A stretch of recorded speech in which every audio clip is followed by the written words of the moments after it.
Bonjour à tous, bonjour Sébastien. Quel débat vous nous proposez? Bonjour Madame Pi. Les évaluations évaluent-elles la compétence ou la performance? En plein débat sur l'évaluation de la formation, votre réflexion tombe à pic. Merci Madame Pi. Je remarque que les pratiques de formation et d'évaluation de la compétence en gestion des ressources humaines ne distinguent pas, la plupart du temps, la performance de la compétence. Or, je sais que si la performance dépend de l'organisation cognitive de l'individu, la compétence est aussi un jugement social porté par l'environnement professionnel sur la performance. Quel est votre avis? C'est parfaitement vrai. Former à la compétence est le plus souvent une intention qu'une pratique de formation. L'approche par les compétences, pourtant largement instrumentée par la formation même, si elle est aussi instrumentalisée par le management, n'a pas produit le renouvellement espéré des pratiques. On a fait du neuf avec du vieux. Que proposez-vous? La compétence est définie souvent comme une qualité attachée à l'individu, qui agit efficacement, c'est-à-dire lorsqu'il obtient les performances attendues. Des opérateurs capables de bonnes ou très bonnes performances sont considérés comme très compétents. Sébastien, comme vous nous l'avez rappelé lors du dernier débat sur la compétence. L'efficacité immédiate de la performance ne suffit pas pour considérer que la compétence soit acquise par l'individu. Le hasard peut aussi expliquer une performance à un moment donné ou dans des circonstances particulières. Tout à fait. Cette relative évidence signifie d'ailleurs qu'il est plus facile de reconnaître l'incompétence que la compétence. La performance devient compétence, c'est-à-dire que l'individu fait l'objet d'un jugement social, à partir de l'observation d'une performance. Lorsqu'elle respecte ses conditions d'efficacité, de reproductibilité et de régularité. La performance doit ainsi être reproductible et devrait se manifester de façon régulière. D'accord, mais là encore j'ai une question sur les déterminants environnementaux de la compétence.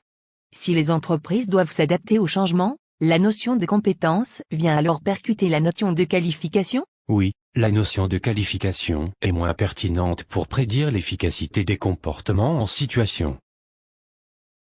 De plus, les compétences interrogent alors très directement la dynamique des relations sociales dans l'entreprise. Je comprends mieux. Ce qui signifie que l'opérateur ne sera plus considéré comme un acteur social taylorisé qui répète une tâche à l'infini. Il va être appelé à maîtriser des incertitudes dans un contexte de résolution de problèmes, c'est bien cela? Madame Pi, c'est dans l'activité et par la confrontation aux situations professionnelles, mais aussi face aux réussites, et dans une moindre mesure face aux échecs, que les professionnels consolident leurs compétences. Comme l'expérience, ces notions se construisent dans et par l'action. Autrement dit, une compétence est toujours susceptible de se développer.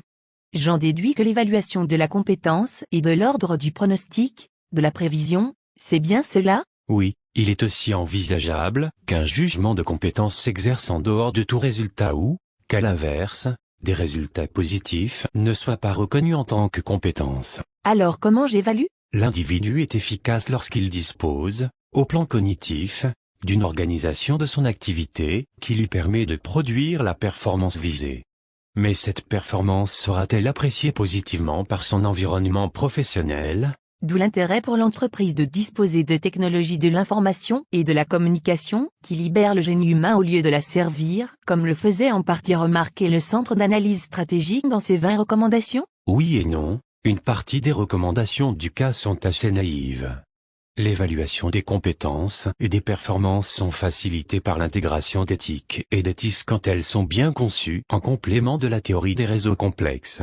Sans cela, les évaluations ne sont qu'une activité qui trouve des excuses et non des actions qui construisent des solutions. Est-il possible de croiser deux axes d'analyse, celui de la performance, expliqué tout d'abord par l'organisation cognitive dont fait preuve l'individu, et celui de la compétence? Oui, tout à fait simplement il reste à penser en quoi la dynamique de la compétence est aussi probablement une succession et une articulation d'états constatés au fil du temps.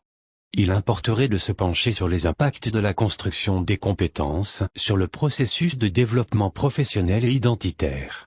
Très bien, mais comment évaluez-vous vos actions? Nous proposons essentiellement différentes grilles d'analyse simples, qui permettent surtout l'auto-évaluation par l'individu et par ses pairs afin d'entretenir son estime, sa confiance et sa motivation.